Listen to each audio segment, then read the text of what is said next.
রাসূলুল্লাহ সাল্লাল্লাহু আলাইহি ওয়াসাল্লাম এক দোয়াতে বলছেন, আল্লাহুম্মা জাআল ফি কলবি নূরা, হে আল্লাহ আপনি আমার অন্তরে নূর তৈরি করে দিন। ওয়া ফি লিসানি নূরা, আমার জিহ্বায় নূর তৈরি করে দিন।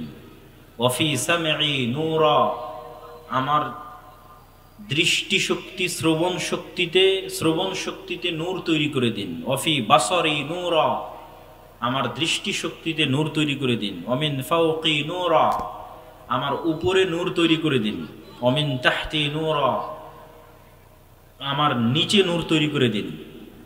ওয়া আন ইয়ামিনি নূরা, আমার ডানে নূর তৈরি করে দিন। ওয়া আন শিমালি নূরা, আমার বামে নূর তৈরি করে দিন। ওয়া মিন আমামি নূরা, আমার সামনে নূর তৈরি করে দিন। ওয়া মিন ফাওকি নূরা, আমার উপরে নূর তৈরি করে দিন। ওয়া মিন খালফি নূরা, আমার পিছনে নূর তৈরি করে দিন। ওয়াজআল ফি নাফসি নূরা, আমার অন্তরে আমার নফসে নূর তৈরি করে দিন। ওয়া আযিম লি নূরা, এবং আমার নূরকে বাড়িয়ে দিন, আমার নূরকে পূর্ণতা দান করুন। নূর পৃথিবীতে অস্তিত্বশীল একটি বিষয়, যা মানুষের চোখে তৈরি হতে পারে, মানুষের কানে তৈরি হতে পারে, মানুষের সামনে তৈরি হতে পারে, মানুষের পিছনে তৈরি হতে পারে, মানুষের উপরে তৈরি হতে পারে, মানুষের নিচে তৈরি হতে পারে। আপনার চোখের পাওয়ার যেমন বাস্তব, কানের শ্রবণ শক্তির পাওয়ার যেমন বাস্তব। কেউ ভালো দেখে তো কেউ কম দেখে, সে চশমা লাগিয়েছে। তো পাওয়ারের কম বেশি তো আর চোখ দিয়ে দেখা যায় না যে কোথায় পাওয়ার কম বেশি হলো, কিন্তু যে ব্যবহার করছে সে ঠিকই বুঝে যে না, আমার চোখের পাওয়ার কমে গেছে। তো চোখের পাওয়ার যেমন বাস্তব, কারো স্মৃতিশক্তি ভালো, কারো স্মৃতিশক্তি খারাপ। একটা পড়া কেউ একবার পড়লে মুখস্থ হয়, আর একটা পড়া কেউ 10 বার পড়লেও মুখস্থ হয় না। এটা তো ব্রেন ফাটিয়েও দেখা যাবে না যে আসলে কি কারণে এটা এরকম হচ্ছে। কিন্তু যার ব্রেন দুর্বল সে ঠিকই বুঝে, যার ব্রেন ভালো সেও ঠিকই বুঝে। মানুষও বুঝে যে এর ব্রেন ভালো আর ব্রেন দুর্বল। এই বিষয়গুলো যেমন অদৃশ্য হওয়ার পরও বাস্তব, না দেখতে পাওয়ার পরও বাস্তব যে মানুষের চোখের দৃষ্টিশক্তির কম বেশি আছে, মানুষের স্মৃতিশক্তির কম বেশি আছে। ঠিক এটাও বাস্তব যে আপনার চোখে নূর আছে না নাই। আপনার চোখের নূর মারা গেছে না আপনার চোখের নূর পাওয়ারফুল আছে। ঠিক যেমন মাইকের আওয়াজের ভলিউমের কম বেশি বাস্তব, এই লাইটের পাওয়ারের ভোল্টেজের কম বেশি বাস্তব। বেশি ভোল্টের লাইট যেমন বেশি জ্বলে, কম ভোল্টের লাইট যেমন কম আলো দেয়, এটা যেমন বাস্তব। আপনার অন্তরের নূর আছে না নাই এটা তেমন বাস্তব। নূর যদি আপনার অন্তরে থাকে তাহলে অন্তর জীবিত আছে, আর যদি অন্তরে নূর না থাকে তাহলে অন্তর মারা গেছে। আপনি পৃথিবীতে জীবন্ত লাশ অবস্থায় বসবাস করছেন। সম্মানিত উপস্থিতি, তাহলে নূর একটা বাস্তব অস্তিত্বশীল জিনিস যা আল্লাহর নবী কামনা করছেন। রাসূল সাল্লাল্লাহু আলাইহি ওয়াসাল্লাম আর এক হাদিসে বলেন, আব্দুল্লাহ বিন আব্বাস রাদিয়াল্লাহু তাআলা আনহু থেকে বর্ণিত, আল্লাহুম্মা আউযু বিনূরি ওয়াজহিক, হে আল্লাহ আমি আপনার চেহারার নূরের মাধ্যমে পরিত্রাণ চাচ্ছি। আল্লাযী আশরাকাত লাহু যুলুমাত, আসমান এবং জমিন এবং তার মধ্যে যত অন্ধকার আছে সব অন্ধকার আলোকিত হয়েছে আপনার চেহারার নূরের কারণে। সূর্যের নিজস্ব আলো বলে কোনো আলো নাই, আসমান এবং জমিনের যত আলো তৈরি হয়েছে নিজস্ব আলো বলে কোনো আলো নাই। রাসূলুল্লাহ সাল্লাল্লাহু আলাইহি ওয়াসাল্লাম বলছেন আপনার চেহারার নূর, ওটার মাধ্যমে পরিত্রাণ চাচ্ছি যেটা আশরাকাত, যেটার মাধ্যমে সমগ্র আসমান এবং তার মধ্যে যা কিছু আছে সবকিছু আলোকিত হয়েছে। ওয়া সালুহা আলাইহি আমরুদ দুনিয়া ওয়াল আখিরাহ, আসমান এবং জমিনে যা কিছু চলতেছে তার সকল কিছুই এটির উপর নির্ভরশীল, পরিচালনার কেন্দ্রবিন্দু। এবং রাসূলুল্লাহ সাল্লাল্লাহু আলাইহি ওয়াসাল্লাম আর এক হাদিসে বলেন,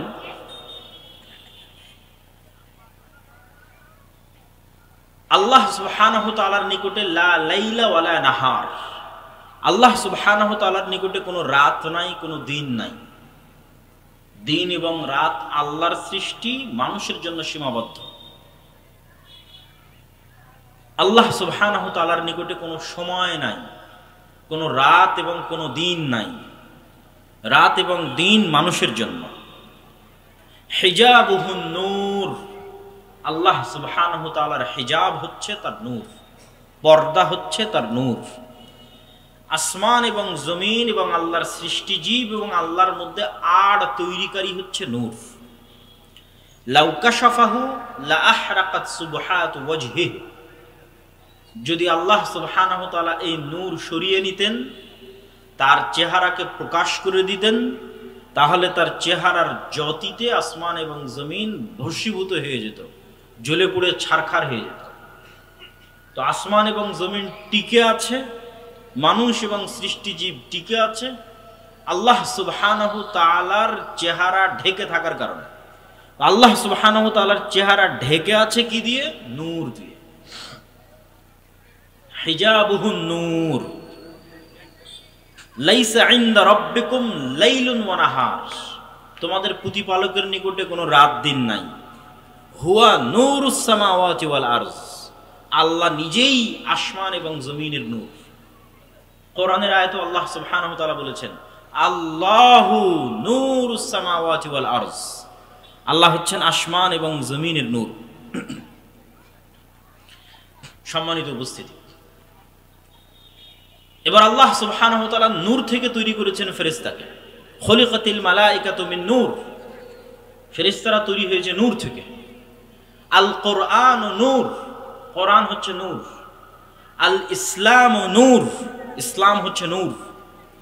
মানে আপনার অন্তরে, ওই যে বললাম আপনার চোখের পাওয়ারের কম বেশি, লাইটের ভোল্টেজের কম বেশি, তা আপনার অন্তরে কোরআনের নূর যেমন আছে, এখানে নূর তেমন বাড়তেছে। আপনার চোখ দিয়ে যত আপনি কোরআন তেলাওয়াত করতেছেন, চোখের নূর বাড়তেছে। আপনি যখন ওযু করতেছেন, তখন আপনার হাতে নূর তৈরি হচ্ছে। এই নূর কিয়ামতের মাঠে দেখা যায়। মানুষ তার হাতের ওযুর নূর কিয়ামতের মাঠে দেখতে পাবে। এবার আপনি যখন চোখ দিয়ে অশ্লীল দৃশ্য দেখতেছেন, তো ঠিক যেমন চোখের পাওয়ার কমে যায় মানুষের, ওইভাবে আপনার চোখের নূর মৃত্যুবরণ করতেছে, কমে যাচ্ছে, নাই হয়ে যাচ্ছে। কান দিয়ে যখন গান শ্রবণ করতেছেন, তখন কানের নূর নাই হয়ে যাচ্ছে। যখন কোনো গুনাহে লিপ্ত হচ্ছেন, তখন অন্তরে কালো দাগ পড়তেছে, কালো দাগ পড়ে যাওয়ার কারণে অন্তরের নূর হারিয়ে যাচ্ছে। আপনি অন্ধকারাচ্ছন্ন অবস্থায় আছেন, আলোকিত অবস্থায় নয়। এই জন্য আল্লাহ সুবহানাহু ওয়া তাআলা এবং রাসূলুল্লাহ সাল্লাল্লাহু আলাইহি ওয়াসাল্লাম কোরআনকে, ইসলামকে, এগুলোকে নূর বলেছেন। যেমন আল্লাহ সুবহানাহু ওয়া তাআলা পবিত্র কোরআন মাজিদে বলেন আফা আমিনু বিল্লাহি ওয়া রাসূলিহি ওয়ান নূরিল্লাযী আনজালনা, তারা কি ঈমান আনয়ন করেছে আল্লাহর উপর, রাসূলের উপর, এবং যেই নূর আমি অবতীর্ণ করেছি সেই নূরের উপর। সেই নূর কোনটা বলেন তো? কোরআন। আল্লাহ সুবহানাহু ওয়া তাআলা আরেক আয়াতে বলেন ওয়া কাযালিকা আওহাইনা ইলাইকা রূহাম মিন আমরিনা মা কুনতা তাদরি মাল কিতাব ওয়ালাল ঈমান ওয়ালাকিন জাআলনাহু নূরান নাহদি বিহি মান নাশা। হে আল্লাহর নবী, আপনি জানতেন না ঈমান কাকে বলে, কিতাব কাকে বলে, কিন্তু এই কোরআনকে নূরান নাহদি বিহি মান নাশা, এই কোরআনকে নূর বানিয়েছে, লাইট, আলো, নূর। নাহদি বিহি মান নাশা, এটাতে যাকে ইচ্ছা তাকে আমরা হেদায়েত দান করি। আর আল্লাহ সুবহানাহু ওয়া তাআলা যাকে ইচ্ছা তাকে এই নূরের মাধ্যমে সিরাতে মুস্তাকিমের রাস্তা দেখান। আল্লাহ সুবহানাহু ওয়া তাআলা নিজে বলছেন। আল্লাহ সুবহানাহু ওয়া তাআলা আরো বলেন ইউরিদুনা লিইউতফিউ নূরাল্লাহ, তারা চায় আল্লাহর নূরকে নিভিয়ে দিবে।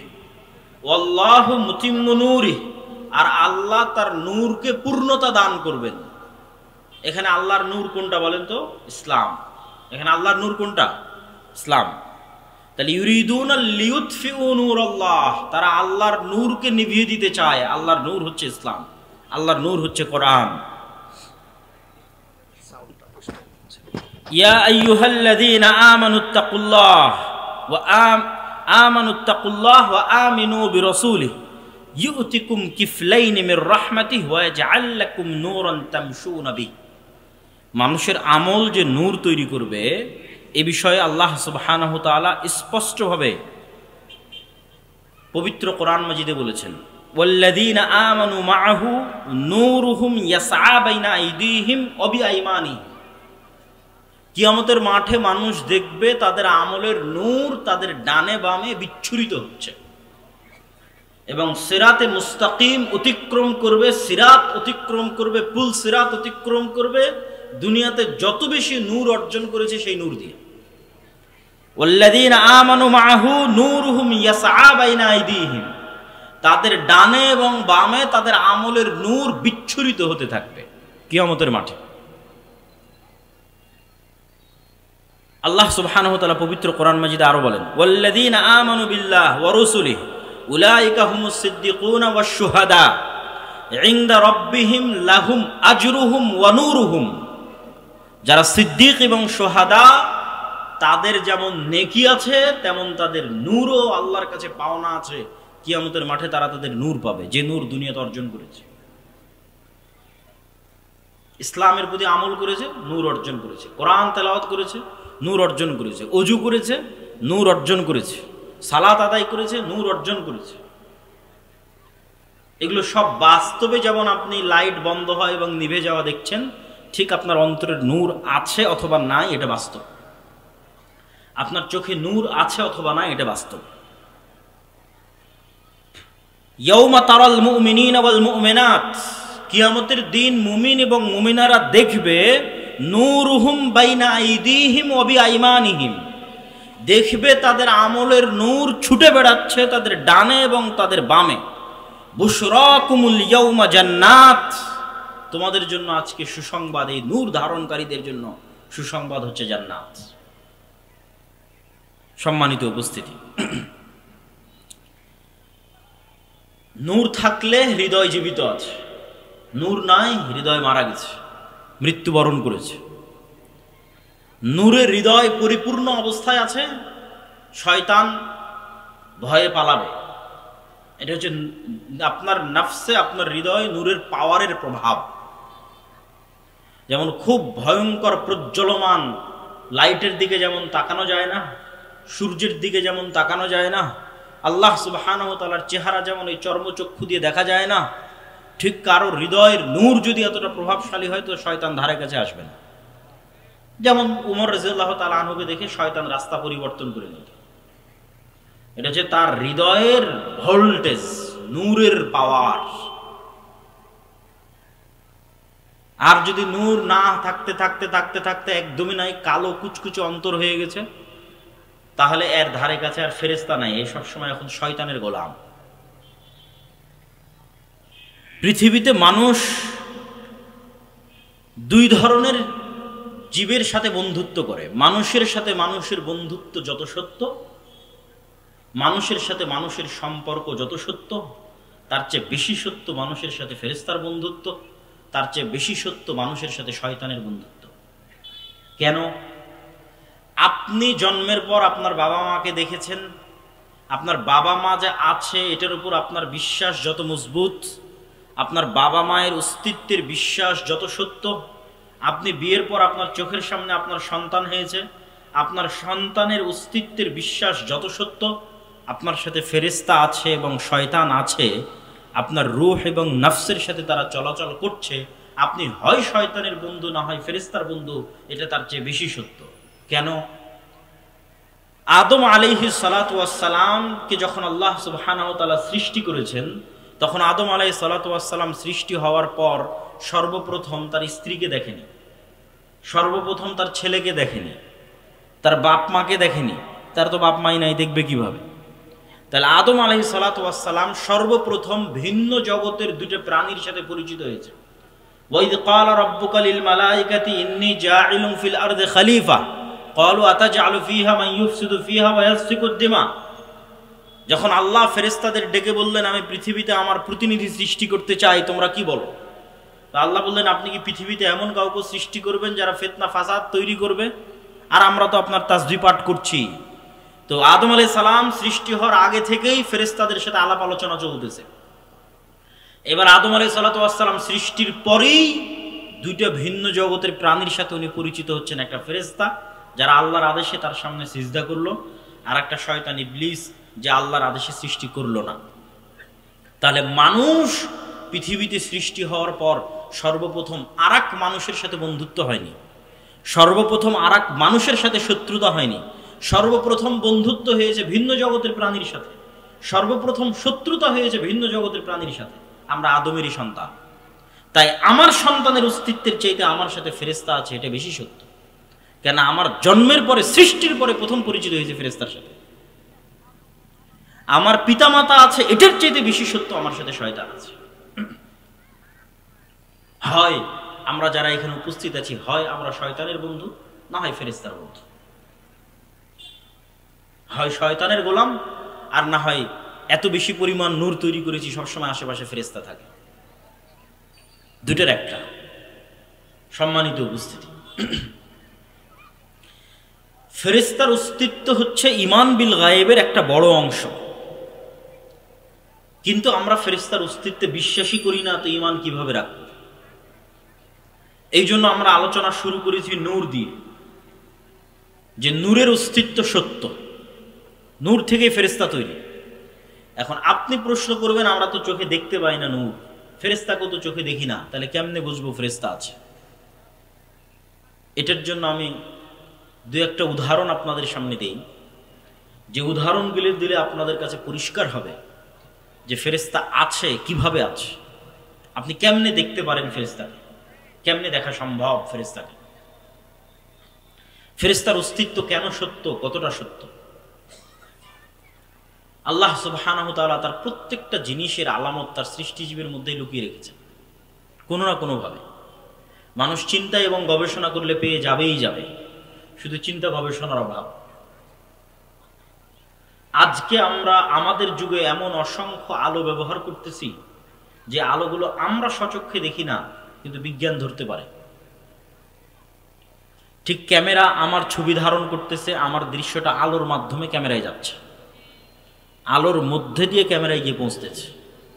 মোবাইলে লাইভ হচ্ছে, আমার আওয়াজ যেখান থেকে আমেরিকা এবং লন্ডনে যাচ্ছে, এটা এক প্রকার আলোর মধ্যে দিয়ে, ওয়েভের মধ্যে দিয়ে আমেরিকা এবং লন্ডনের সাথে সাথে পৌঁছে যাচ্ছে। যারা লাইভ দেখতেছে তারা শুনতে পাচ্ছে। আপনি যখন মোবাইলে কথা বলেন তখন আপনার কথা ইনস্ট্যান্ট ঢাকায় পৌঁছে যায়, সাথে সাথে এটা ওয়েভের মাধ্যমে, আপনি দেখেনও না, বুঝেনও না, কিন্তু আপনি নিজেই ব্যবহার করতেছেন। যখন আপনি এসির রিমোট দিয়ে এসি অফ করেন, তখন রিমোট থেকে একটা আলো বের হয়ে এসিতে গিয়ে লাগে, লাগার পরে তখন এসিটা বন্ধ হয়, অথবা একটা আলো গিয়ে এসিতে লাগে, তখন এসিটা চালু হয়। আজকের আধুনিক সভ্যতা ওয়েভ, আলোর উপর দাঁড়িয়ে আছে, অথচ যেগুলো একটা আমরা সচক্ষে দেখি না, তবে বিজ্ঞান ধরতে পারে। এবং এগুলোর মাধ্যমে, এগুলোর মধ্যেও আল্লাহ সুবহানাহু ওয়া তাআলার নিদর্শন আছে। আল্লাহ সুবহানাহু ওয়া তাআলা এগুলোর মুখাপেক্ষী কথা বলছি না, কিন্তু আজকের আধুনিক প্রযুক্তি আল্লাহর তৈরি করা ওয়েভকে ব্যবহার করে, আলোর মধ্যে যে ওয়েভ তরঙ্গ আছে এটাকে ব্যবহার করে আজকের মানুষ যদি আমার কথা ইনস্ট্যান্ট এখন সাথে সাথে আমেরিকায় বসে শুনতে পায়, হাজার হাজার কিলোমিটার দূরে লন্ডনে বসে শুনতে পায়, তাহলে আমি এখন যেটা বলছি এটা আল্লাহ সাথে সাথে শুনছেন না? তাহলে ওই বিশ্বাসটুকু আমি করতে পারি না কেন? আল্লাহর দেওয়া ওয়েভ এবং তরঙ্গ ব্যবহার করে আল্লাহর সৃষ্টিজীব আমার কথা সাথে সাথে বসে শুনতেছে আমেরিকা লন্ডনে, আর আমি মনে করছি না আল্লাহ তো আমার কথা শুনছেন না, আল্লাহ তো আমাকে দেখছেন না। তাহলে আমি বোকার স্বর্গে বাস করছি। যদিও আল্লাহ সুবহানাহু ওয়া তাআলা এগুলোর মুখাপেক্ষী নয়, কিন্তু এগুলোর মধ্যে চিন্তার আলামত আছে, চিন্তা করার সুযোগ আছে। তো ঠিক যেমন অসংখ্য অদৃশ্য লাইট মানুষ ব্যবহার করছে, কিন্তু মানুষ চোখে দেখে না, অথচ বিজ্ঞান ধরতে পারে, এমন অসংখ্য জিনিস পৃথিবীতে আছে যা মানুষও ধরতে পারে না, বিজ্ঞানও না। বা 2 নম্বর পয়েন্ট, এমন অসংখ্য জিনিস পৃথিবীতে আছে যা মানুষও নয়, বিজ্ঞানও নয়। যেমন কুকুরের ঘ্রাণ শক্তি মানুষের চাইতে 10,000 গুণ বেশি। 1 গুণ, 2 গুণ, 3 গুণ, 5 গুণ, 100 গুণ, 500 গুণ, 1000 গুণ না, 5000 গুণ না, 10,000 গুণ বেশি। আর কুকুর, আমরা আপনাকে যেভাবে দেখছি এভাবে কুকুর আমাদের দেখে না।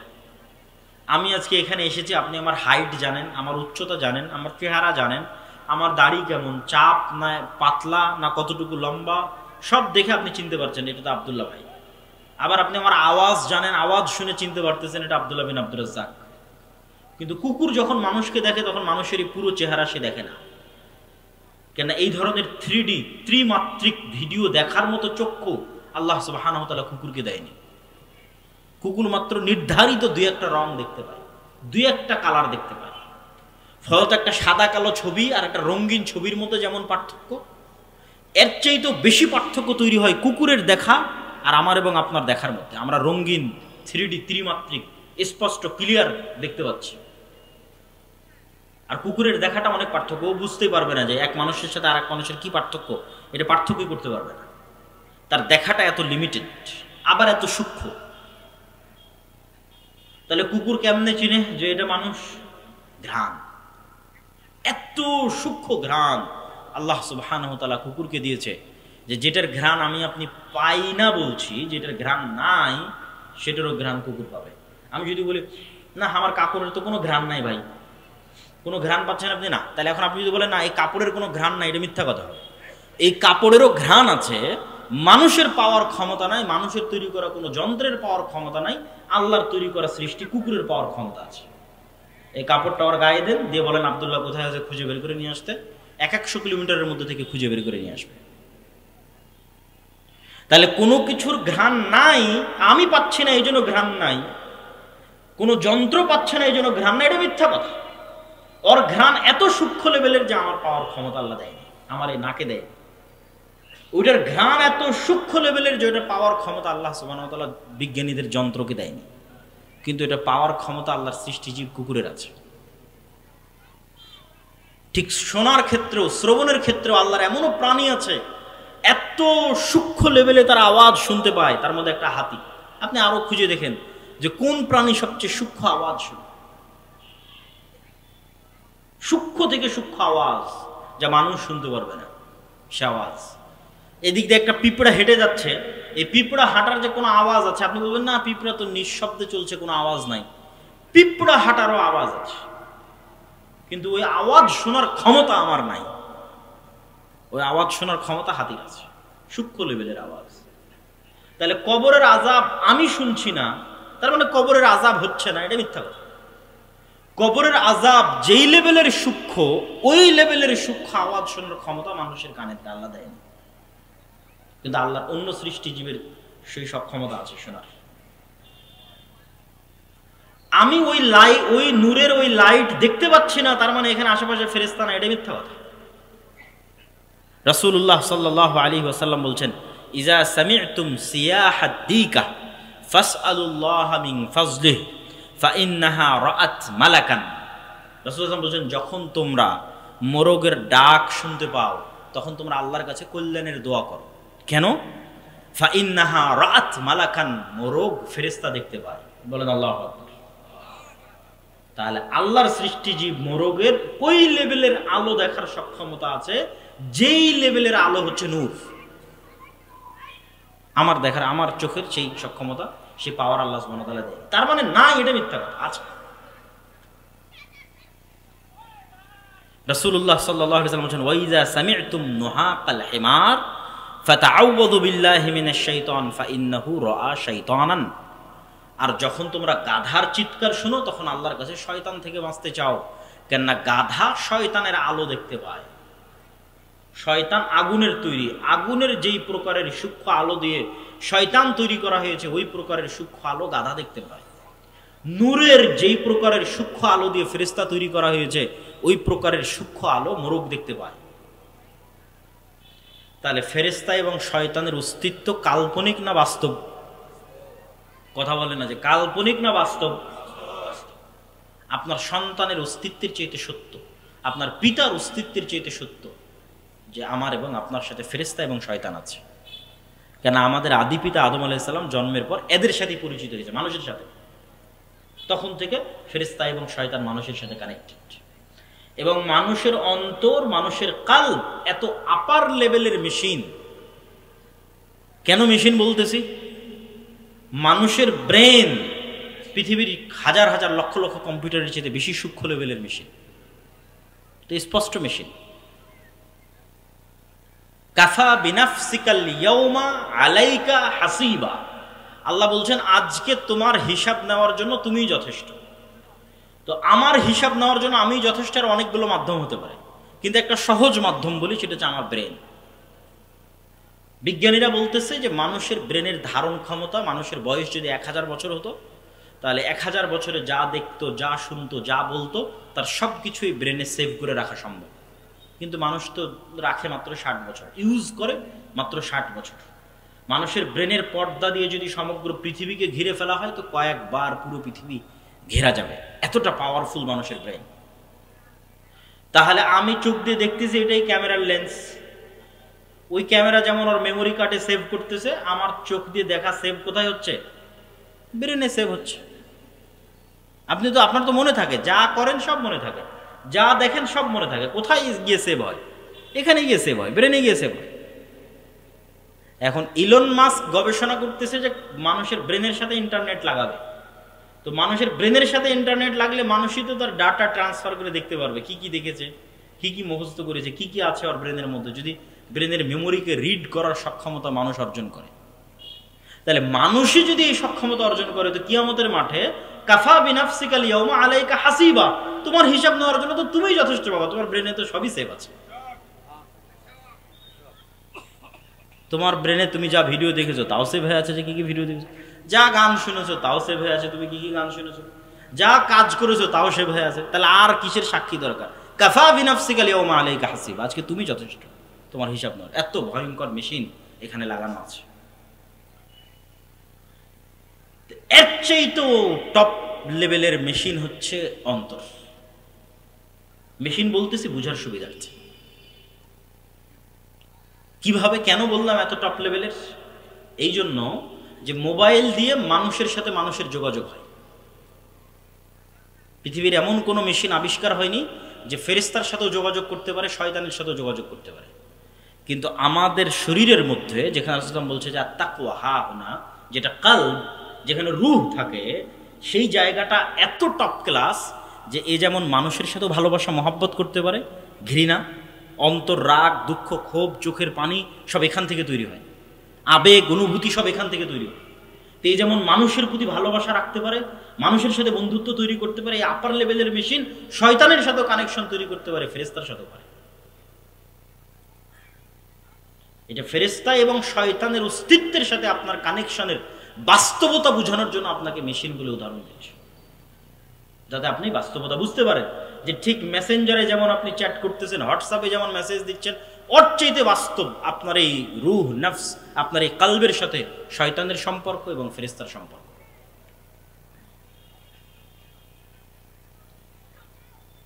সম্মানিত উপস্থিতি, তাহলে ফেরেশতার অস্তিত্বের বাস্তবতা বোঝানোর জন্য আমরা কিছু হাদিস রাসূলুল্লাহ সাল্লাল্লাহু আলাইহি ওয়াসাল্লামের যুগে সাহাবীরা কিভাবে ফেরেশতাদের কথা বিশ্বাস করতেন, সাহাবীরা কেমনে রাসূল সাল্লাল্লাহু আলাইহি ওয়াসাল্লামের যুগে ফেরেশতাদের উপর ঈমান রাখতেন, সেটা সম্পর্কে কিছু হাদিস আজকে আপনাদের সামনে তুলে ধরি, যাতে আপনাদের বুঝতে সুবিধা হয়, বিশ্বাস করতে অন্তত পার্থক্যটা বুঝতে পারেন যে আমার আপনার বিশ্বাসের লেভেল কোথায় আর সাহাবীদের বিশ্বাসের লেভেল কোথায়। সাহাবীরা কোন লেভেলে ঈমান রাখতো যে ফেরেশতা আছে, আর আমরা কোন লেভেলে ঈমান রাখি যে ফেরেশতা আছে। বক্তব্যের মধ্যে আমি আবারও অনুরোধ করব যে আপনারা যারা ডানে বামে দাঁড়িয়ে আছেন তারা দয়া করে বসে পড়েন, পিছনের দিকে যারা দাঁড়িয়ে আছেন তারাও বসে পড়েন, আমাদের মেহমানরা আস্তে আস্তে যেন আমরা কেউ দাঁড়িয়ে না থাকি। আবু হুরায়রা রাদিয়াল্লাহু তাআলা আনহু থেকে বর্ণিত, তিনি বলেন একদিন রাসূল সাল্লাল্লাহু আলাইহি ওয়াসাল্লাম, আবু বকর বসে আছে, তো এক ব্যক্তি এসে আবু বকর রাদিয়াল্লাহু তাআলা আনহুকে গালিগালাজ করছে, শাতামা আবা বকর। তো রাসূলুল্লাহ সাল্লাল্লাহু আলাইহি ওয়াসাল্লাম পাশে বসে থেকে ইয়াজাব ওয়া ইয়াতাবাসসাম, আল্লাহ নবী মুচকি হাসতেছেন। ওই ব্যক্তির গালাগালি এবং বকাঝকার মাত্রা যখন অনেক বেশি হয়ে গেল, তখন আবু বকর রাদিয়াল্লাহু তাআলা আনহু সহ্য করতে পারলেন না, রাদ্দা আলাইহি, তার কথার উত্তর দেওয়া শুরু করলেন। ফাগাদিবান নবী সাল্লাল্লাহু আলাইহি ওয়াসাল্লাম, আল্লাহর নবী রাগান্বিত হয়ে গেলেন, স্থান ছেড়ে দিয়ে চলে গেলেন। আবু বকর রাদিয়াল্লাহু তাআলা আল্লাহর নবীকে গিয়ে জিজ্ঞেস করলেন, যখন আমাকে বকছিল তখন হাসছিলেন, আর যখন আমি উত্তর দিলাম তখন রেগে গেলেন, কারণ কি? রাসূলুল্লাহ সাল্লাল্লাহু আলাইহি ওয়াসাল্লাম বলছেন, কানা মাআকা মালাকুন ইয়ারুদ্দু আনকা, তোমার ফেরেশতা তোমার পক্ষ থেকে উত্তর দিচ্ছিল যতক্ষণ তুমি চুপ ছিলে, আর যখন তুমি মুখ খোলা শুরু করেছো তখন ফেরেশতা চলে গেছে, ওয়াকা আশ-শাইতান, ওখানে শয়তান ঢুকে গেছে, ফালাম আকুন লিআকউদা মা আশ-শাইতান, আর আমি শয়তানের সাথে থাকতে পারি না। আন জাবির রাদিয়াল্লাহু তাআলা আনহু আন্নাহু ক্বাল, জাবির রাদিয়াল্লাহু তাআলা থেকে বর্ণিত তিনি বলেন, রাসূলুল্লাহ সাল্লাল্লাহু আলাইহি সাল্লাম বলেছেন, সাদ বিন মুআজ, বিখ্যাত আনসারী সাহাবী, আউস খাজরাজ গোত্রের প্রধান, তার মৃত্যুতে ইহতাজ্জালাহু আরশুর রহমান, আল্লাহর রহমানের আরশ কেঁপে উঠেছিল, ওয়া ফুতিহাত লাহু আবওয়াবুস সামা, আসমানের দরজাগুলো খুলে দেওয়া হয়েছিল, ওয়া শাহিদাহু সাবউনা আলফাম মিনাল মালায়েকা, আর তার জানাজায় ৭০,০০০ ফেরেশতা অংশগ্রহণ করেছিল। হাদিস সহিহ বুখারী, সহিহ মুসলিম।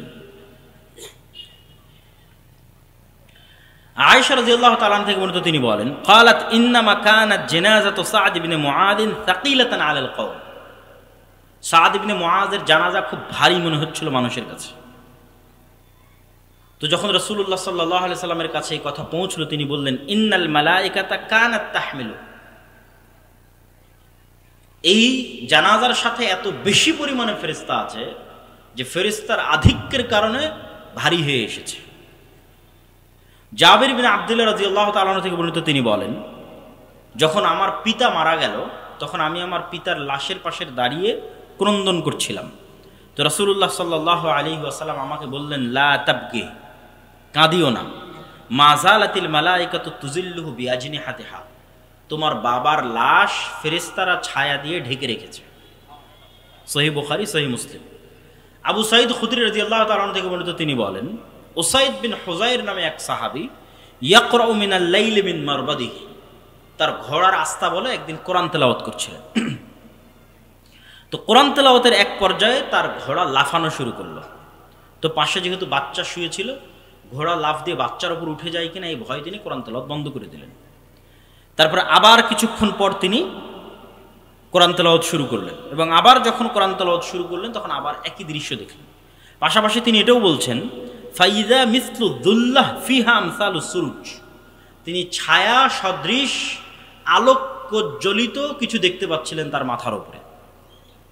তো তিনবার এরকম করার পর তিনি স্থায়ীভাবে কোরআন তেলাওয়াত বন্ধ করে দিলেন, এবং পরের দিন সকালে রাসূল সাল্লাল্লাহু আলাইহি ওয়াসাল্লামের কাছে গিয়ে এই ঘটনা শোনালেন। আল্লাহর নবী বললেন, তিলকাল মালায়েকা দানাতলি সৌতিক, তোমার কোরআন তেলাওয়াতের কারণে ফেরেশতারা একত্রিত হয়ে গেছিল, তুমি যদি কোরআন তেলাওয়াত করতেই থাকতে তাহলে সকালবেলা পর্যন্ত তুমি ফেরেশতাদের দেখতে পেতে।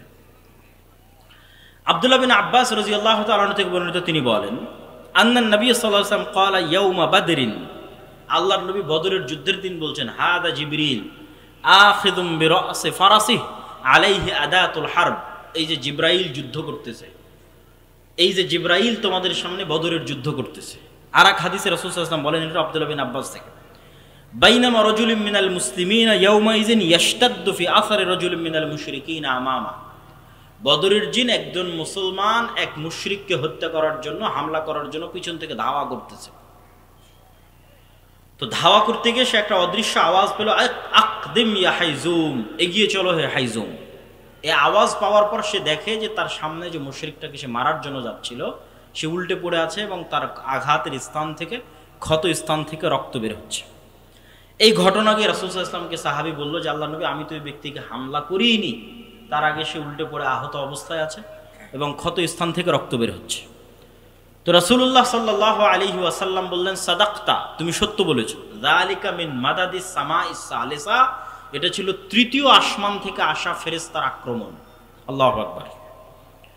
সাদ বিন আবি ওয়াক্কাস রাদিয়াল্লাহু তাআলা আনহু বলছেন, উহুদের দিন আন ইয়ামিনি ওয়া আন ইয়াসারি, আমার ডানে এবং আমার বামে, রজুলাইনে আলাইহিমা সায়াবু বায়াজিন, দুইজন সাদা ধবধবে কাপড় পরিহিত ব্যক্তি যুদ্ধ করছিল উহুদের দিন। সাদ বিন আবি ওয়াক্কাস বলছেন,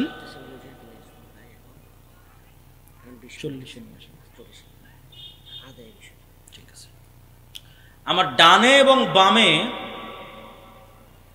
দুইজন সাদা ধবধবে পোশাকধারী ব্যক্তি যুদ্ধ করতেছে। মা রাআইতুহুমা ক্বাবলু ওয়ালা বা'দ, আমি তাদেরকে আগেও কোনোদিন দেখিনি, পরেও কোনোদিন দেখিনি। আমি এই ঘটনা গিয়ে রাসূল সাল্লাল্লাহু আলাইহি ওয়াসাল্লামকে বললাম, আল্লাহর নবী বললেন, ইউকাতিলানি আশাদ্দাল কিতাল ওয়া হুমা জিবরাইল ওয়া মিকাইল। আল্লাহর নবী বললেন, তোমার দুই পাশে যে দুইজন মুজাহিদ সাদা ধবধবে পোশাক পরে যুদ্ধ করতেছিল ভয়ঙ্কর ভাবে, এরা দুইজন আর কেউ নয়, জিবরাইল এবং মিকাইল। হাদিস সহিহ মুসলিম 2414। আয়েশা রাদিয়াল্লাহু তাআলা আনহা বলছেন, রাসূলুল্লাহ সাল্লাল্লাহু আলাইহি ওয়াসাল্লাম লাম্মা রাজা রাসূলুল্লাহ সাল্লাল্লাহু আলাইহি ওয়াসাল্লাম মিনাল খান্দাক, আল্লাহর নবী খন্দকের দিন যুদ্ধ থেকে ফিরে এসেছেন।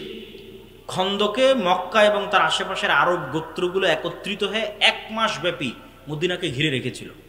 পরে বিশাল ঝড়ে সব ছত্রভঙ্গ হয়ে গেছে। তো আল্লাহর নবী এটাকে বিজয় মনে করে ঘরে ফিরে এসেছেন, অস্ত্র রেখে দিয়েছেন, গোসল করতে যাবেন। তো জিবরাইল এসে বলছেন, ওয়াজাআতা সিলাহ ওয়াল্লাহি মা ওয়াজা'না, আপনি অস্ত্র রেখে দিয়েছেন, আমরা তো অস্ত্র রাখিনি। জিবরাইল কেন অস্ত্র রাখেনি?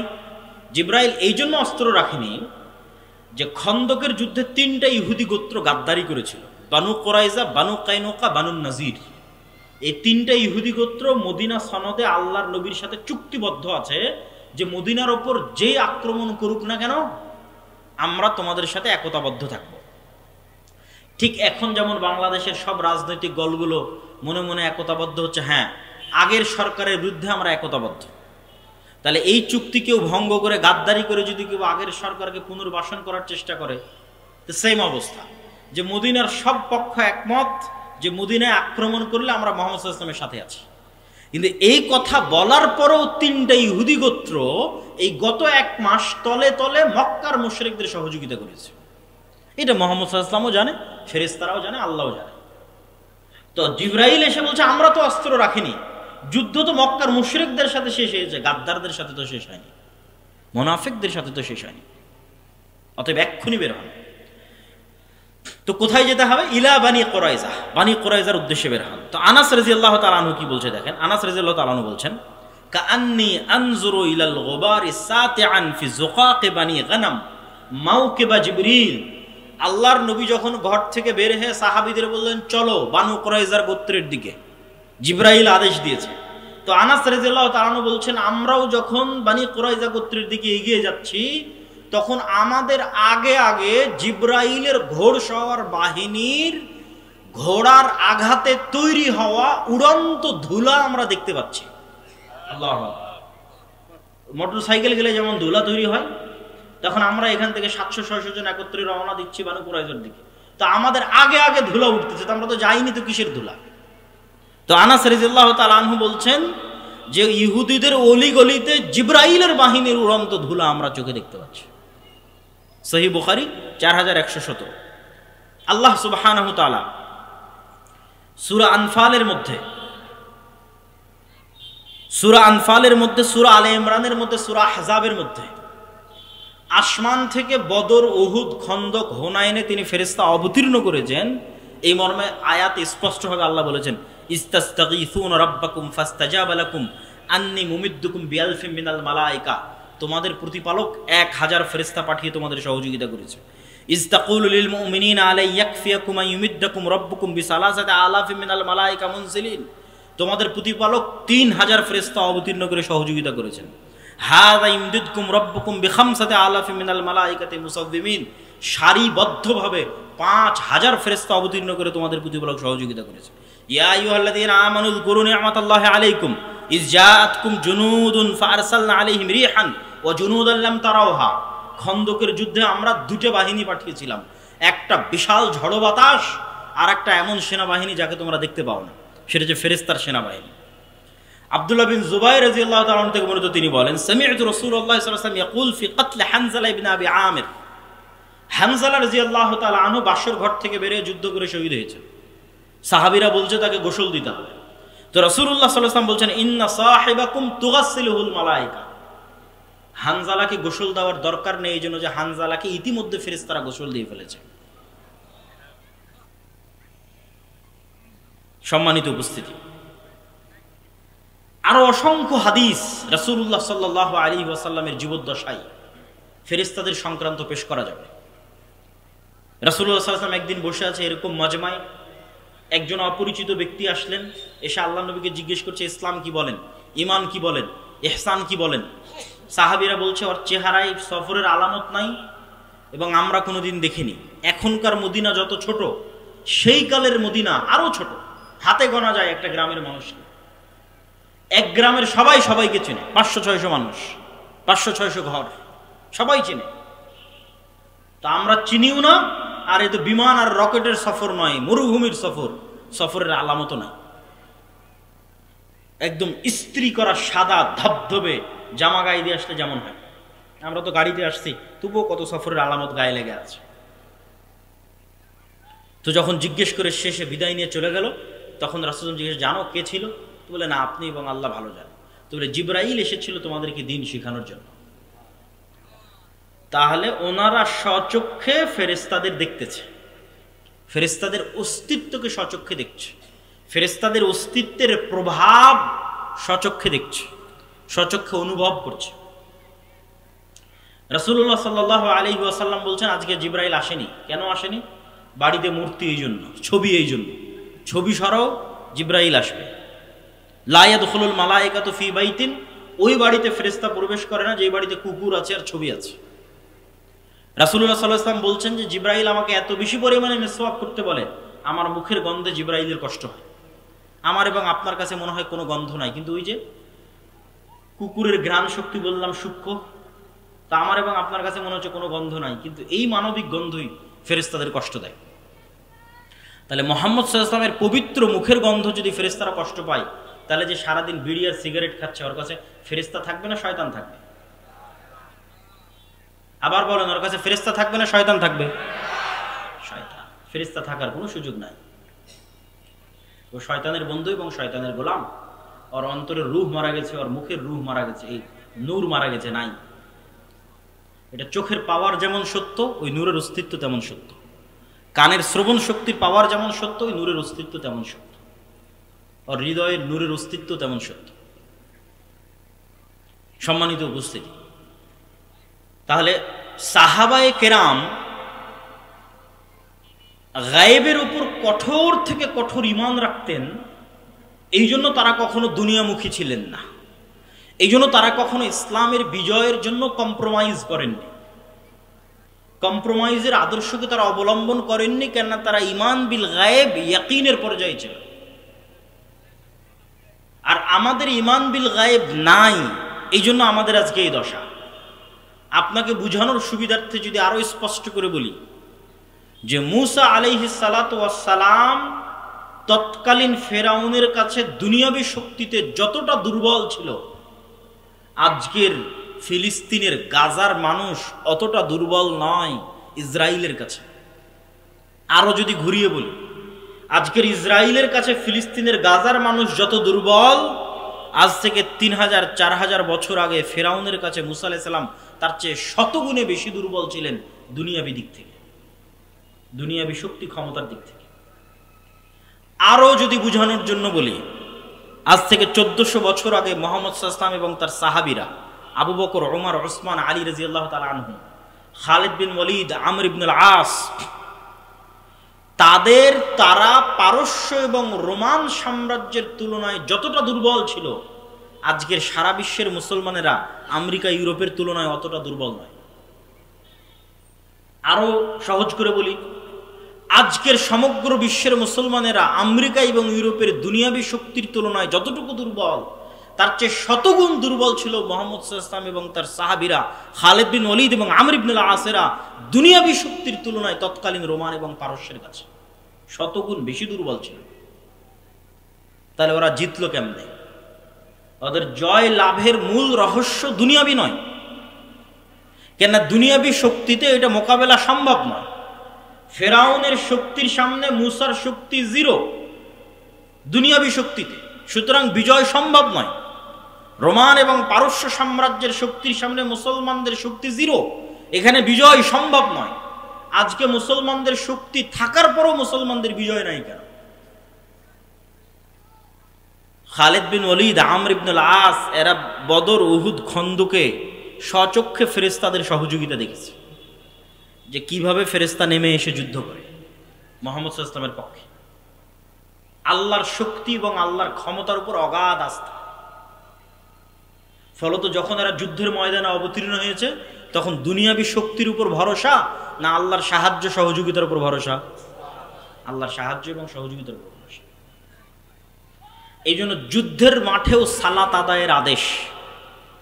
কেননা সালাত হচ্ছে পৃথিবীর সবচেয়ে বড় টেকনোলজি। আল্লাহ সুবহানাহু ওয়া তাআলার সাহায্যকে পৃথিবীতে টেনে নিয়ে আসতে পারে। বুঝার জন্য টেকনোলজি বলতেছি, যাতে বুঝার সুবিধার্থে হয়, আপনার ভাষা যাতে আপনার কাছে বুঝার সুবিধার্থে হয়, যে আল্লাহর সাহায্য পৃথিবীতে টেনে নিয়ে আসবে। এর সবচেয়ে শক্তিশালী টেকনোলজি হচ্ছে সালাত। এই জন্য যুদ্ধের মাঠেও সালাত আদায় করে, কারণ দুনিয়াবী শক্তির কোনো কথা নেই।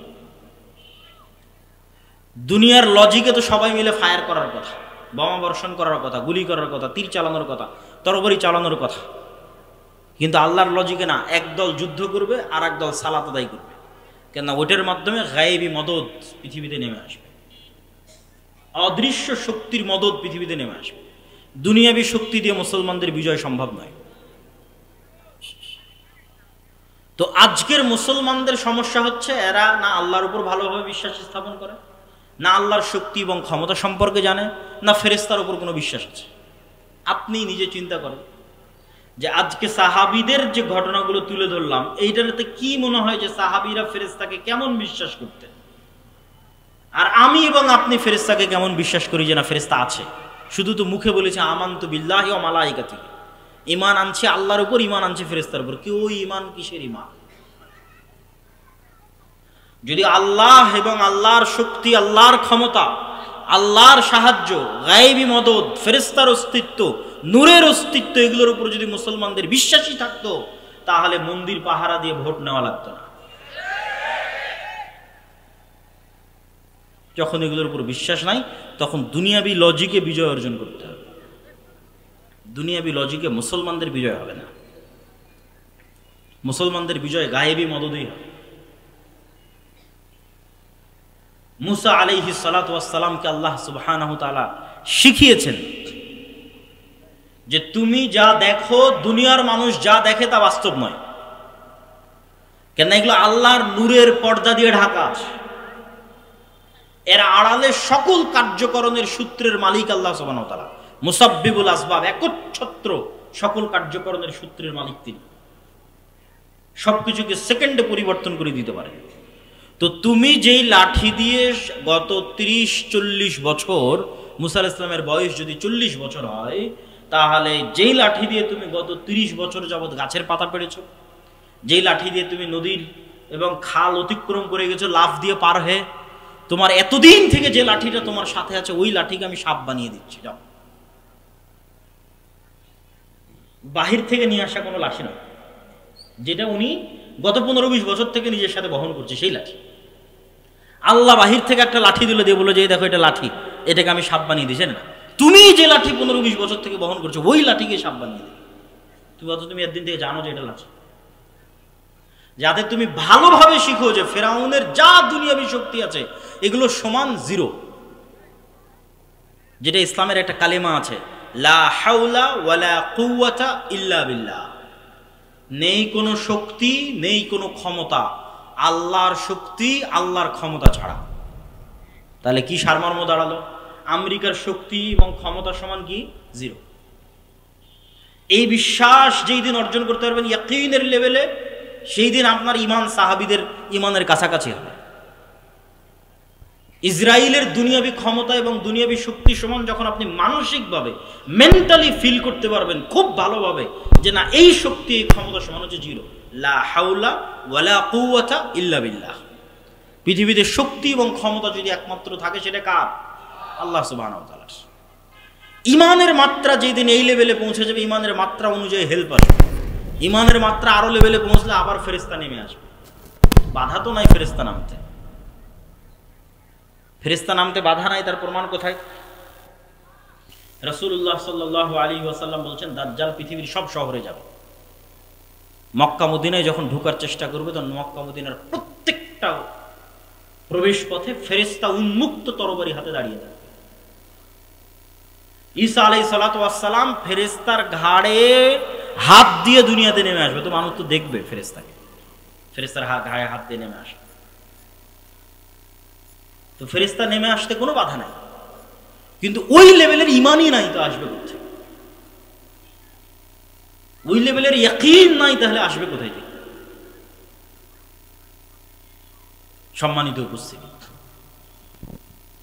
মুসলমানদেরকে আল্লাহ সুবহানাহু ওয়া তাআলা পৃথিবীর সবচেয়ে শক্তিশালী টেকনোলজি এটা মুসলমানদের দিয়েছে, সেটা যে সাউন্ড টেকনোলজি। এটাও বুঝার সুবিধার্থে বলতেছে, যাতে ধারণ করতে পারেন আমার কথাটাকে যে আমি কি বলতেছি। আল্লাহ সুবহানাহু ওয়া তাআলা পৃথিবীকে সৃষ্টি করেছেন আওয়াজ দিয়ে, কুন ফায়াকুন, হও হয়ে যাও। আল্লাহর আওয়াজ যথেষ্ট। আল্লাহ সুবহানাহু ওয়া তাআলা পৃথিবীকে ধ্বংস করবেন আওয়াজ দিয়ে। ইসরাফিল যখন বাঁশিতে ফু দিবে আওয়াজ তৈরি হবে, ওই আওয়াজ আকাশ বুঝতে পারবে, ওই আওয়াজ সূর্য বুঝতে পারবে, ওই আওয়াজ চন্দ্র বুঝতে পারবে। এগুলো আওয়াজ রিসিভ করা মাত্র চূর্ণ বিচূর্ণ হয়ে যাবে, কেন ওইভাবে সেট আপ করা আছে, ওইভাবে ইনস্টল করা আছে। আমার গায়ের এই জামারও আওয়াজ বুঝার সক্ষমতা আছে, এই মাইকেরও আওয়াজ বুঝার সক্ষমতা আছে, কিন্তু কোন আওয়াজ বুঝে আমি জানি না। আল্লাহ সুবহানাহু ওয়া তাআলা সাউন্ড টেকনোলজির কিছু জ্ঞান সুলাইমান আলাইহিস সালাতু ওয়াস সালামকে দিয়েছেন। পিঁপড়াও কিছু বলে আমি বুঝি না, গরুও কিছু বলে আমি বুঝি না, সুলাইমান আলাইহিস সালাম বুঝতেন। পাখিও কিছু বলে আমি বুঝি না। তাহলে পৃথিবীর প্রত্যেকটা বস্তু আওয়াজ রিসিভ করে এবং আওয়াজ ছাড়ে। ইউসাব্বিহু লিল্লাহি মা ফিস সামাওয়াতি ওয়া মা ফিল আরদ। আল্লাহর তাসবিহ পাঠ করে, মান নয়। আরবি যারা জানে তারা খুব ভালোভাবে জানে ইউসাব্বিহু লিল্লাহি মা ফিস সামাওয়াতি ওয়া মা ফিল আরদ, মানে শুধু যাদের জ্ঞান আছে, যারা কথা বলতে পারে দুনিয়ার মানুষের লজিক এরা নয়, প্রত্যেকটা জড় বস্তু আল্লাহর তাসবিহ পাঠ করে। তো জড় বস্তু যে আল্লাহর তাসবিহ পাঠ করে আমি যে শুনতে পাই না, আমার শোনার সীমাবদ্ধতা, কিন্তু প্রত্যেকটা বস্তু আওয়াজ বের করে এবং আওয়াজ রিসিভ করে। এই কাগজের আওয়াজ আছে, আওয়াজ বের করে এবং আওয়াজ রিসিভ করে। আপনার কাছে এটা এখন কঠিন মনে হলে আমি একটু সহজ করে দিই, বুঝার সুবিধার্থে সহজ করে দিই। এই কাগজটা আগে কি ছিল? কি ছিল বলেন? আঁশ কি ছিল?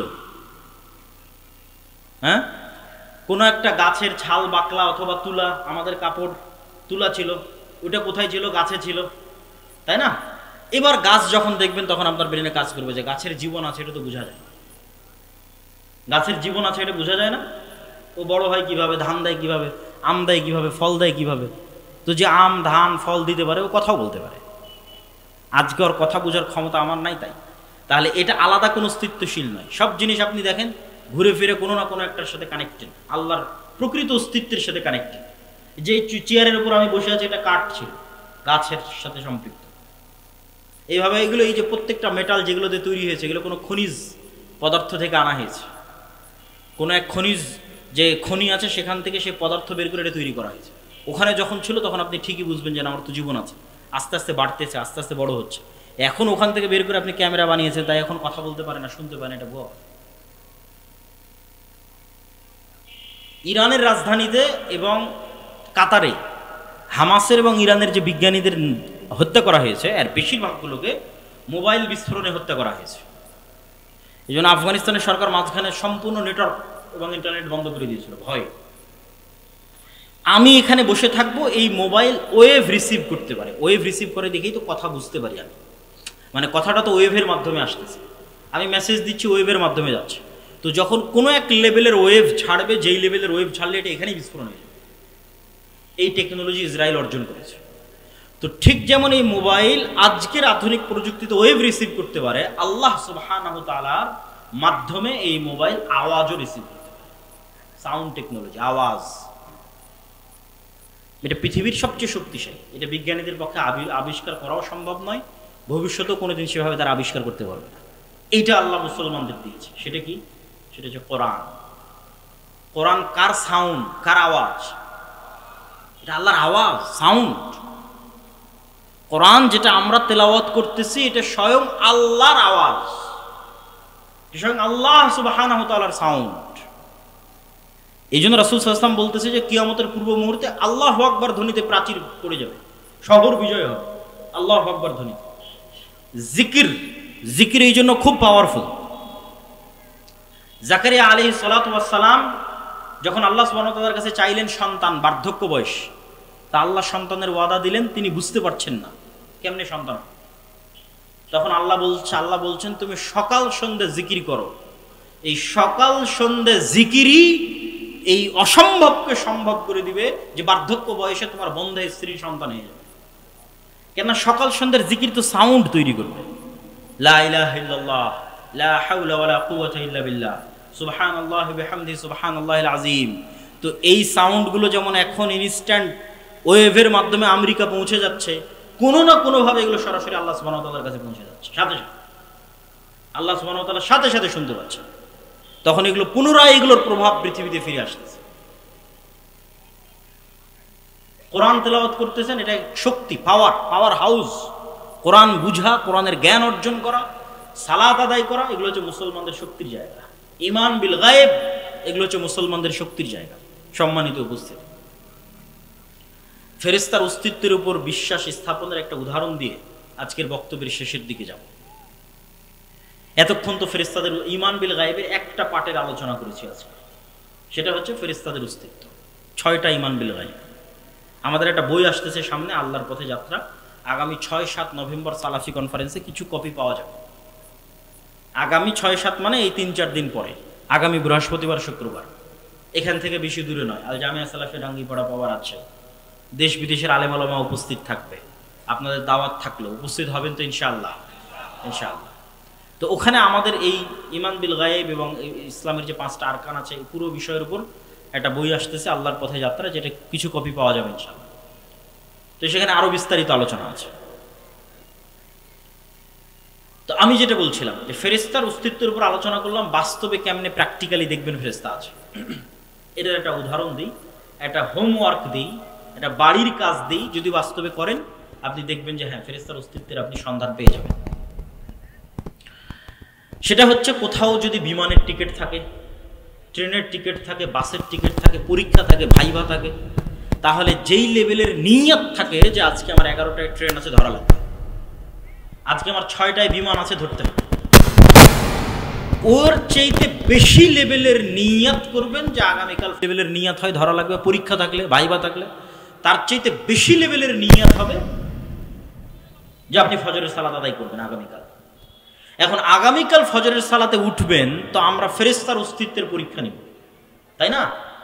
তো ফেরেশতার অস্তিত্বের যেহেতু পরীক্ষা নিব, তাহলে তার মানুষকে বলার দরকার নাই যে ভাই, আব্বা আম্মা, ভাই বোন, যে আমাকে একটু ফজরে উঠিয়ে দিন। উঠানোর জন্য তো আল্লাহর ফেরেশতা আছে, আপনাকে উঠানোর জন্য আল্লাহর ফেরেশতা আছে, তার মানুষকে বলার কি দরকার? মোবাইলে অ্যালার্ম দেওয়ারও দরকার নাই। মোবাইলে অ্যালার্ম কেন দিবেন? ফেরেশতা তো আছে। আপনি ফেরেশতার একটু নিকটবর্তী হন, দেখেন যে বাস্তবে ফেরেশতা আপনাকে উঠিয়ে দেয় কিনা। আল্লাহ সুবহানাহু ওয়া তাআলার ফেরেশতা নিয়োজিত আছে। তো রাসূলুল্লাহ সাল্লাল্লাহু আলাইহি সাল্লাম অসংখ্য হাদিসে বলছেন, কেউ যদি উজু অবস্থায় ঘুমায়, কেউ যদি আয়াতুল কুরসি পড়ে ঘুমায়, ঠিক আছে, ঘুমানোর যে সুন্নাতগুলো আছে এগুলো পালন করে ঘুমায়, তাহলে তার মাথার কাছে ফজর পর্যন্ত একজন ফেরেশতা বসে থাকে। বলেন আল্লাহু আকবার।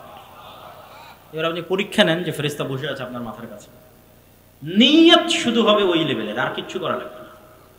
ব্যাস, মানুষকেও বলার দরকার না, অ্যালার্ম দেওয়ার দরকার না, ঠিক সময়ে ফেরেশতা আপনাকে উঠিয়ে দিবে। আপনি পরীক্ষা করে দেখেন কিভাবে উঠিয়ে দিবে, সেটার পরিবেশও ফেরেশতা তৈরি করবে। আল্লাহ এভাবেই তাদের দায়িত্ব দিয়ে রেখেছে। এখন মশার কামড়ে আপনাকে উঠিয়ে দিবে না, বৃষ্টি ঝড়ের আওয়াজে আপনাকে উঠিয়ে দিবে না, অন্যদিন শয়তানের পর্দার কারণে আজান কানে ঢোকে না, তো আজকে ফেরেশতা বসে আছে, তো শয়তানের পর্দা কান থেকে সরে গেছে, ডাইরেক্ট আজানই কানে ঢুকে যাবে। আল্লাহু আকবার, আজান শুনে উঠে যাবে। আপনি দেখেন পরীক্ষা করে। আর শয়তান আছে কিনা তা পরীক্ষা করবেন কেমনে? যে শয়তান যে আছে, এবং এই আপার লেভেলের মেশিন কালবকে নিয়ে যে শয়তান খেলাধুলা করে, কালব পরিবর্তনশীল, এত উচ্চ প্রযুক্তির মেশিন এটা যে প্রতি সেকেন্ডে পরিবর্তন হয়, ধরা পাওয়া যায় না, কন্ট্রোলে রাখা যায় না, খুব ভয়ঙ্কর। তো আপনি 2 রাকাত সালাত আদায়ের নিয়ত করেন যে না, 2 রাকাত সালাত আদায় করব, খুব কঠোর প্রস্তুতি নিয়ে, একদম ভয়ঙ্কর সিদ্ধান্ত নিয়ে 2 রাকাত সালাতে দুনিয়ার কোনো কথা মনে করব না, উজু করে নতুন জামা কাপড় গায়ে দিয়ে একাই এক আলাদা ঘরে লাইট বন্ধ করে দিয়ে কোনো রকমের ডিস্ট্রাকশন নাই, মনোযোগ বিচ্ছিন্ন হতে পারে এরকম কিছু নাই, ফোন নাই, কিচ্ছু নাই, ছেলে মেয়ে নাই, নির্জন এলাকায় চলে গেছে। 2 রাকাত সালাত আদায় করবেন যেন দুনিয়ার কথা মনে না পড়ে।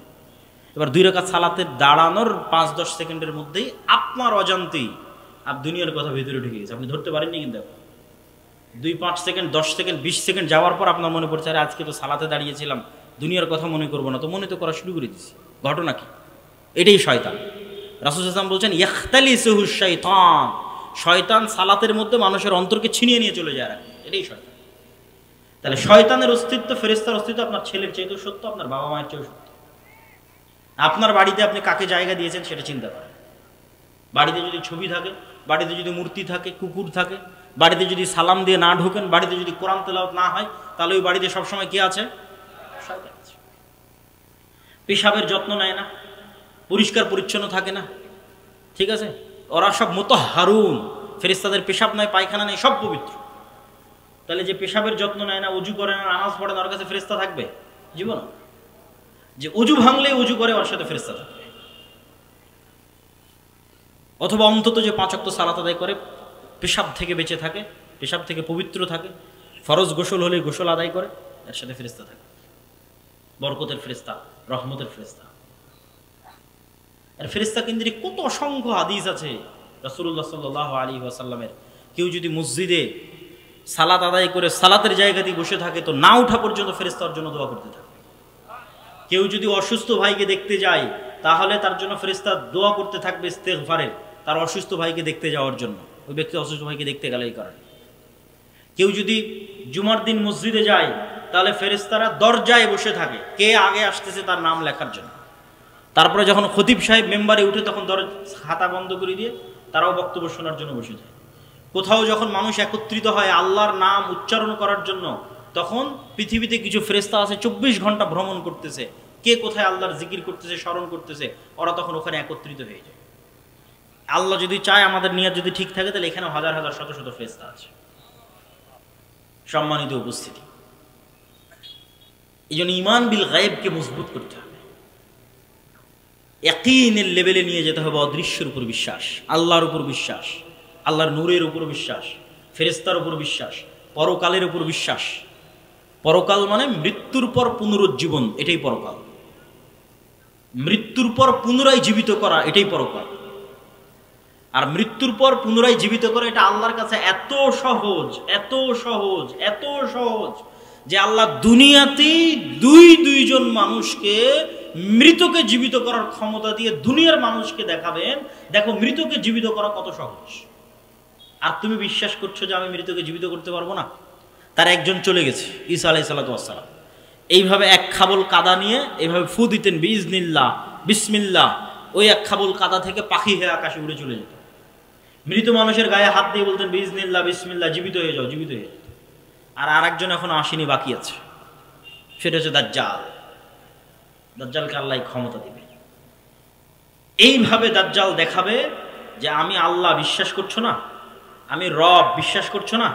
তোমার দাদা কই? বলে আমার দাদা আজ থেকে 15-20 বছর আগে মারা গেছে। ঠিক আছে, তোমার দাদাকে নিয়ে আসতেছি।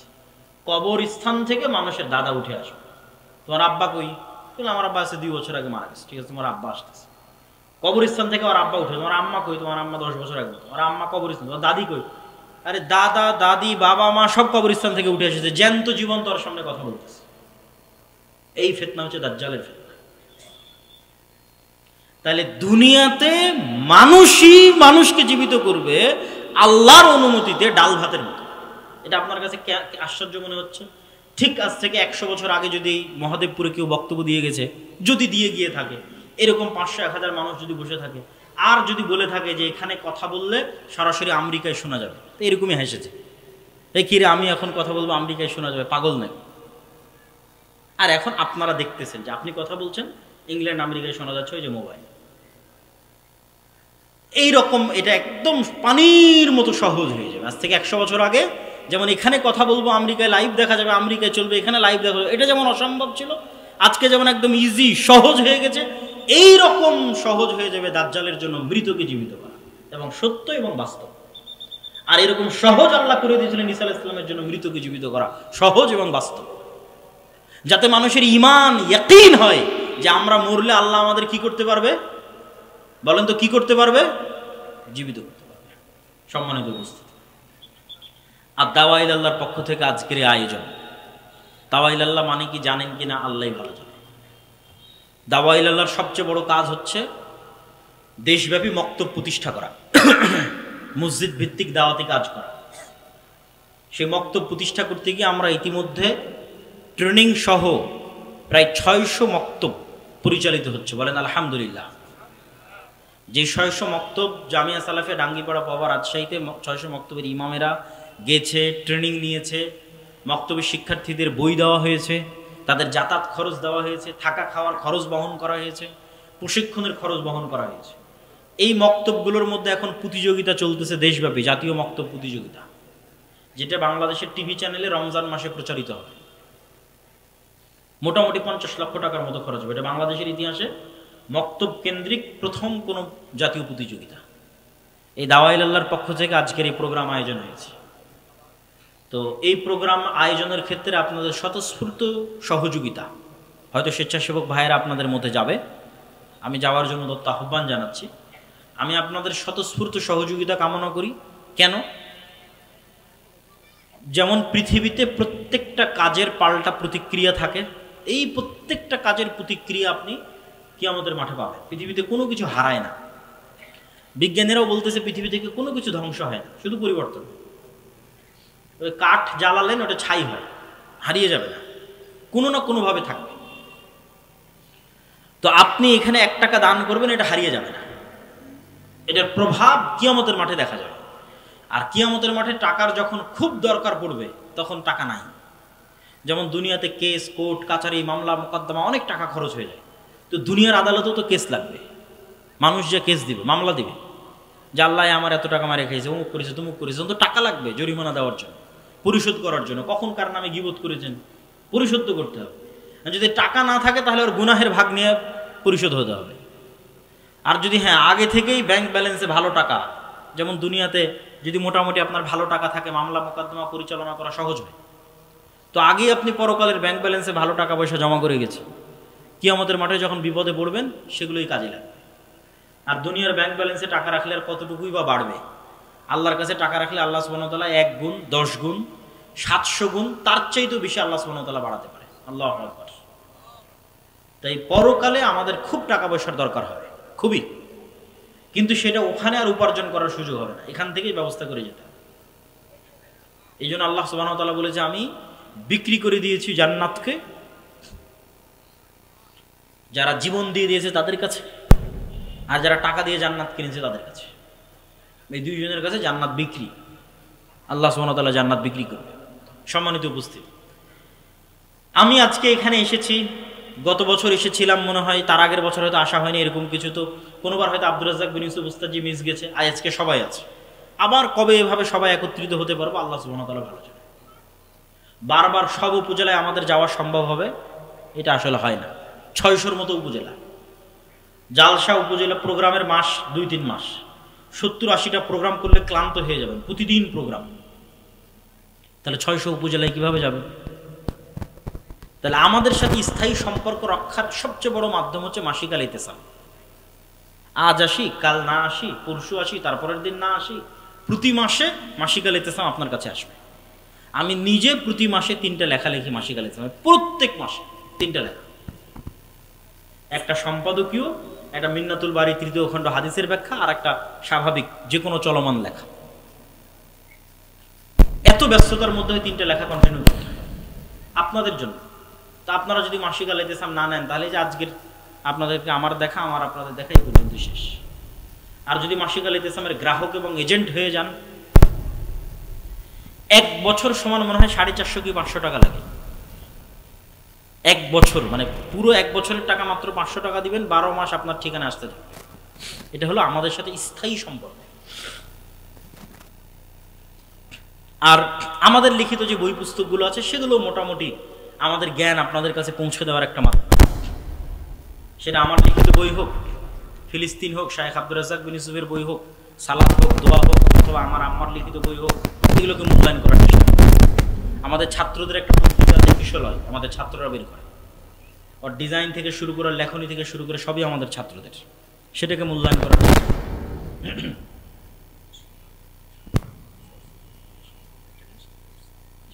ঠিক আছে, তো আদাওয়া ইলাল্লাহর সাথে সম্পৃক্ত হওয়া, মসজিদগুলোকে মক্তবগুলোকে, কেন এখানে যাতায়াত খরচও আমরা দিচ্ছি, শিক্ষার্থীদের বইও আমরা দিচ্ছি, প্রশিক্ষণও আমরা দিচ্ছি, সবই আমাদের, প্রতিযোগিতা আয়োজন করতে আমরা আসতেছি। তাহলে কেন আপনারা পিছিয়ে থাকেন? আকিমুল ভাইয়ের সাথে যোগাযোগ করে যত বেশি সম্ভব মক্তবের শিক্ষকদের আমাদের ট্রেনিংয়ে পাঠান এবং মসজিদগুলোর মক্তবের মানোন্নয়নে আমাদেরকে সহযোগিতা করার সুযোগ দেন। পাশাপাশি যে দিনী শিক্ষা প্রতিষ্ঠানগুলো আছে সেগুলোকে আল জামিয়া সালাফিয়ার সাথে সম্পৃক্ত করে। আল জামিয়া সালাফিয়া বর্তমান বাংলাদেশের শিক্ষা গুণে, মানে, আয়তনে, ছাত্র সংখ্যায়, বিদেশি শিক্ষকে সব দিক থেকে টপ 5 টপ 10-এর মধ্যে একটা প্রতিষ্ঠান হবে, যেটা আপনারাও খুব ভালোভাবে জানেন। অতএব জামিয়া সালাফির সাথে সম্পৃক্ত হওয়া, দাওয়া ইলাল্লাহর সাথে সম্পৃক্ত হওয়া, এগুলো আমাদের এবং আপনাদের খুব জরুরি কর্তব্য। আল্লাহ সুবহানাহু ওয়া তাআলা আমাদের এবং আপনাদের কবুল করুক। আবারও আগামী বৃহস্পতিবার, শুক্রবার সালাফি কনফারেন্সের দাওয়াত দিয়ে আজকের সংক্ষিপ্ত বক্তব্য এখানেই শেষ করছি। ওয়া আখিরু দাওয়ানা আনিল হামদুলিল্লাহি রাব্বিল আলামিন। আসসালামু আলাইকুম ওয়া রাহমাতুল্লাহি ওয়া বারাকাতুহু। আর মেহমানের ঘোষণা দেব, তাই? আচ্ছা, ঘোষণা দিই, তারপরে বলবেন।